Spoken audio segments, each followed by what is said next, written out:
So finally চলে এসেছি তোমাদের কাছে নেক্সট পার্ট নিয়ে। তোমরা অবশ্যই এই পার্টটা যেন একদম মিস করো না। এই পার্টে সবথেকে সুন্দর সুন্দর প্যান্ডেল এবং ঠাকুরগুলো আছে।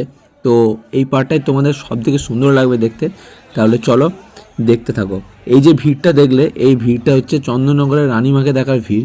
এবং এখানে রানীমাকে দেখার জন্য 1 মিনিটও দাঁড়াতে দিচ্ছিল না, এত ঠেলাঠেলি হচ্ছিল এখানে, দাঁড়াতেই দেয়নি বেশিক্ষণ।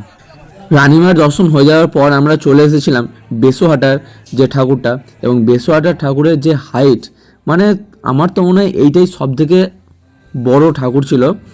তো তোমরা দেখো, এবং এখানে প্যান্ডেলের থিমটা যেটা করেছিল বিভিন্ন স্বাধীনতা সংগ্রামীদের নিয়ে করা হয়েছিল, এবং মোটামুটির মধ্যে থিমটা যথেষ্ট ভালো লেগেছে। এবং সবথেকে অ্যাট্রাকটিভ যেটা ছিল সেটা হচ্ছে এখানে ঠাকুরটা, এবং ঠাকুরের হাইটটা তোমরা লক্ষ্য করছো। জাস্ট মানে মোবাইলে দেখে তোমাদের ছোট লাগতে পারে, বাট সামনে থেকে গিয়ে বুঝতে পারতে যে কতটা লম্বা এই ঠাকুরটা করেছে। এবং এই ঠাকুরটার গায়ে যে সমস্ত ডিজাইনটা, মানে অসাধারণ কাজ, অসাধারণ, মানে দেখে মন ভরে যাওয়ার মতো কাজ করেছে, এত সুন্দর। আমরা যখন গেছিলাম এখানে ঠাকুর দেখার ভিড়টা মোটামুটি ছিল, সেরকম অতটা ভিড় ছিল না। এরপর বেসোয়াটা ঠাকুরটা দেখা হয়ে যাওয়ার পর আমরা চলে এলাম দৈবকপাড়া। এইখানে প্যান্ডেলের যে থিমটা করেছিল সেটা সম্পূর্ণটা লাইটিং বেসড করেছিল, এবং দেখতে ভালোই লাগছিলো। কিন্তু চারিদিকে লোহার যে স্ট্রাকচারগুলো ছিল, অনেকে বলছিল নাকি লোহার স্ট্রাকচারগুলোতে হাত দিলে নাকি শর্ট লাগতে পারে। তো এই জিনিসগুলো কি আদৌ সেফ, সেটা আমার মনে হয়নি।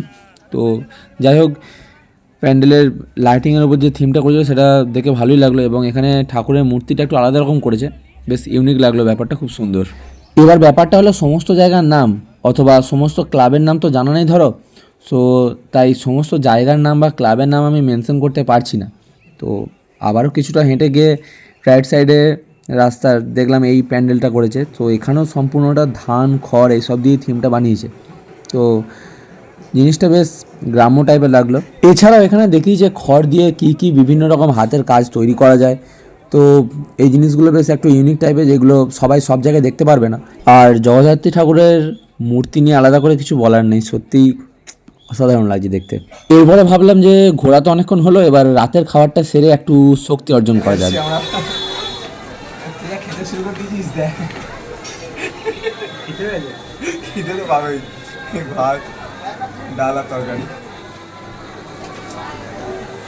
রাত্রেবেলায় ভাত খাওয়ার পর কি এভাবে নাচা সম্ভব? তাই দাঁড়িয়ে দাঁড়িয়ে কিছুর আনন্দ নিতে হলো।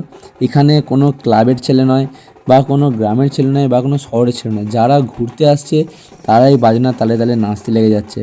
যাই হোক, মানুষ এভাবেই মিলেমিশে থাকলে সত্যিই সমাজ সুন্দর।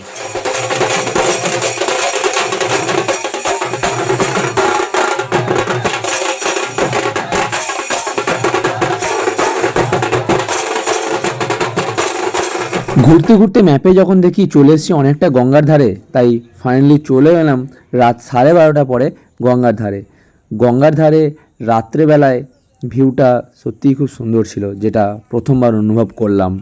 গঙ্গার জল মাথায় নিয়ে শুরু করলাম বাকি জার্নিটা সম্পূর্ণ করার জন্য, এবং চলে এলাম এইখানে প্যান্ডেলের থিমটা যেটা করেছিল সেটা সত্যি চোখ ধাঁধানোর মতো ছিল।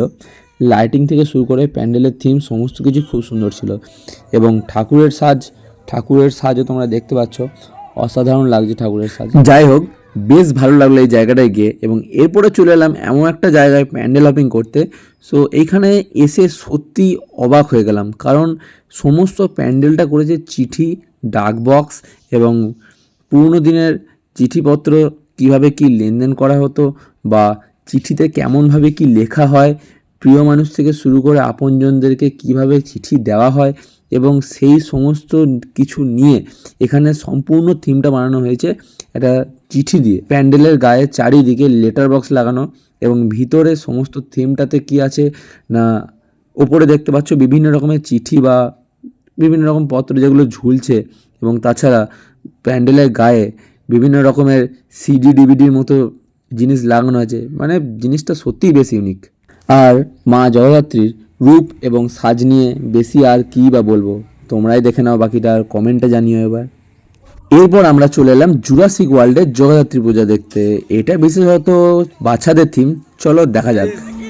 এখানে তো জলের মধ্যে শুধু ডাইনোসরের গলাটাই আছে, বডিটা কোথায়? আরে বডি নেই বলে কিনতে পারছে না।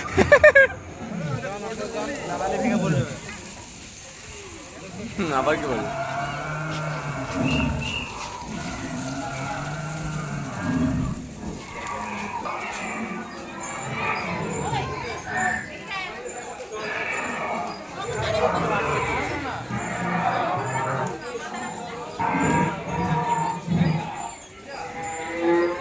কতদিন পর ডিম ফুটে বেরোবে এরা, উঁকি তো মেরে যাচ্ছে।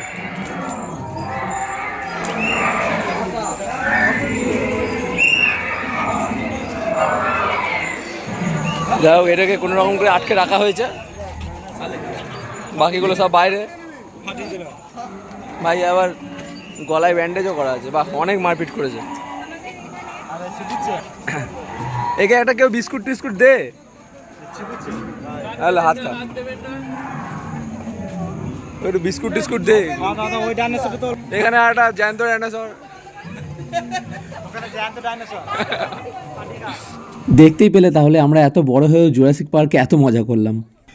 এরপরে আমরা চলে এলাম এমন একটা প্যান্ডেল দেখতে যেটার থিমটা সত্যি করেই সমাজের রিয়েলিটিটাকে তুলে ধরেছে, যেটা হলো আমাদের সমাজের খাদ্যাভাব। সমাজের এক শ্রেণীর মানুষ তাদের লাক্সারিয়াস লাইফস্টাইল কাটানোর জন্য যেসব খাবারগুলো পাচ্ছে সেগুলো খাচ্ছে এবং যথেষ্ট পরিমাণ খাবার তারা না খেয়ে নষ্ট করছে, এবং সমাজের আরেক শ্রেণীর মানুষ সেই খাবারটুকুও পাচ্ছে না, তারা উচ্ছিষ্ট খাবারটাকে গ্রহণ করে তাদের জীবনযাপন করছে। এইটাকেই তুলে ধরা হয়েছে। এই থিমটা বেশ খুব সুন্দর ছিল এবং এখানের ঠাকুরটাও আমার খুব ভালো লেগেছে এবং ঠাকুরের সাজটাও তোমরা দেখতে পাচ্ছ যে কত সুন্দর লাগছে। যাই হোক, সব মিলিয়ে সাজ এবং ঠাকুর মিলিয়ে সব কিছুই খুব সুন্দর ছিল। এরপরে চলে এলাম যে প্যান্ডেলটা দেখতে, সেইটা ঠাকুরটা 3 তলা কি 4 তলা বাড়ির সমান ছিল, কারণ পাশে একটা ফ্ল্যাট ছিল, সেই ফ্ল্যাটটা 3 তলা থেকে 4 তলার সমান এই প্যান্ডেলটা হয়েছিল এবং তার ভিতরে এই ঠাকুরের প্রতিমাটা ছিল।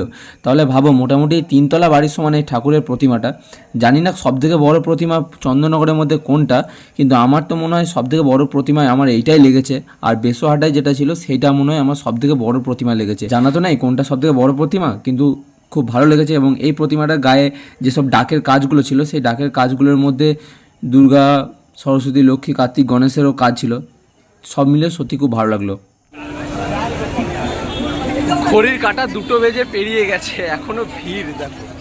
রাত্রি 2টোর সময় আমরা পৌঁছালাম চন্দননগর বড় বাজার, এবং এখানে যে প্যান্ডেলের থিমটা করেছিল সেটা সমস্তটাই মৎস্যজীবীদের জীবনযাপনের ওপর কেন্দ্র করে বানানো হয়েছিল। তাই চারিদিকে মাছ ধরার জাল এবং মাছের ছোট ছোট খেলনা করে সাজানো হয়েছিল, এবং ভিতরে মৎস্যজীবীদের এবং গ্রাম্য মানুষদের জীবনযাপন কিভাবে হয় না হয় সেগুলো ছোট ছোট কাজের মধ্যে, খুবই সূক্ষ্ম হাতের কাজের মধ্যে ফুটিয়ে তোলা হয়েছে। এছাড়াও বিভিন্ন সুন্দর সুন্দর চিত্র আঁকা পর সেটাকে দেয়ালে রাখা হয়েছে চিটিয়ে, এবং সম্পূর্ণভাবে বলতে গেলে এখানে খুব সুন্দর দক্ষতার মাধ্যমে হাতের কাজকে ফুটিয়ে তোলা হয়েছে, এবং এখানকার মাতৃ প্রতিমার সৌন্দর্য এবং সমস্ত সাজ এবং ডাকের সাজের মধ্যে যে সমস্ত কাজ, সব মিলিয়ে খুবই সুন্দর ছিল।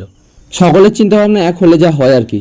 আমরা দুজনে ভেবেছিলাম যে রাত্রি 2-2:30টার পর হয়তো ভিড় কিছুটা কমবে, তারপরে হয়তো খুব সহজেই ঘোরা হবে। এবং তোমরা দেখো যে রাত্রি 2:30টার পর এরকমভাবে ভিড় দেখে যেন মনে হবে যে এখানকার মানুষ সবেমাত্র ঘুম থেকে উঠে ভোরবেলায় ঠাকুর দেখতে বেরিয়েছে। যাই হোক, ভিড়টা দেখে বেশ অবাক হলাম রাত 2:30টার পর। এরপর চলে এলাম আমরা সোশ্যাল মিডিয়ায় সবথেকে বেশি ভাইরাল চন্দননগরের বাগবাজারের এই লাইটিং স্ট্রিট। কিন্তু দুঃখের বিষয় এইটাই যে আমরা যখন গেলাম তখন কোনো লাইটিং শো সেখানে হয়নি, জাস্ট লাইটগুলো এমনিই জ্বলছিল। এবং এখানের প্যান্ডেলের থিম ছিল বলতে গেলে জ্যোতির্বিদ্যা এবং রাশিবিজ্ঞান সম্বন্ধিত।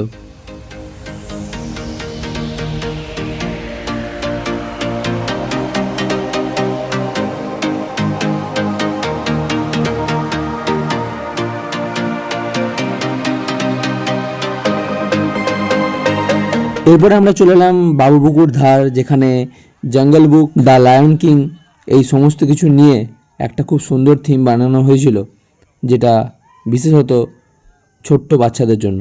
এরপরে আমাদের নেক্সট টার্গেট ছিল ফটকগড়া মাতৃ মন্দির। তো সেই মন্দিরে যেতে যেতে রাস্তার মধ্যে যে সমস্ত কিছু ছোট ছোট মন্দির বা প্যান্ডেল ছিল সেগুলো তোমাদের দেখিয়ে দিলাম, দেখে নাও।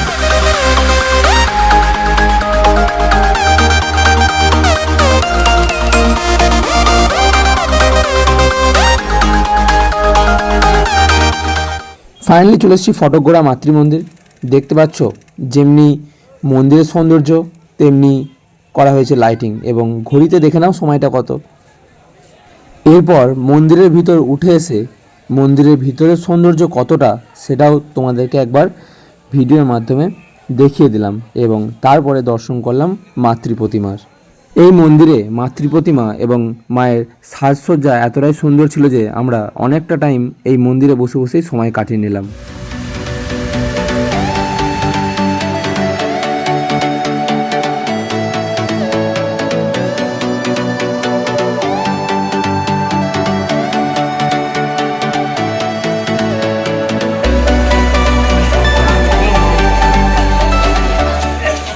ততক্ষণে ঘড়ির কাঁটা 4টে বেজে পেরিয়ে গেছে এবং আমরা প্রায় চলে এসেছিলাম চন্দননগর স্টেশনের কাছাকাছি এবং স্টেশনের কাছেই আরও একটা প্যান্ডেল দেখতে পেলাম। সো তাই আমাদের দেখা শেষ প্যান্ডেল হিসেবে চলে এলাম এই প্যান্ডেলটা দেখতে এবং তোমাদেরকে দেখিয়ে দিলাম। এবার হয়তো ভাবছো দুটো ভিডিও শেষ হতে চললো, তাহলে চন্দননগরের লাইটিংয়ের পার্ট কই? একটু অপেক্ষা করো, দুটো পার্ট হলো, এখনও ভিডিও শেষ করিনি, সবেমাত্র স্টেশন এসে পৌঁছেছি। এবার তোমাদেরকে দেখাবো চন্দননগরের লাইটিংয়ের পার্ট এবং তারপরে ওই ভিডিওটার শেষে আমি সম্পূর্ণ ভ্লগটা শেষ করব। তাহলে চলো দেখা হচ্ছে আবার একটা নতুন পার্টে।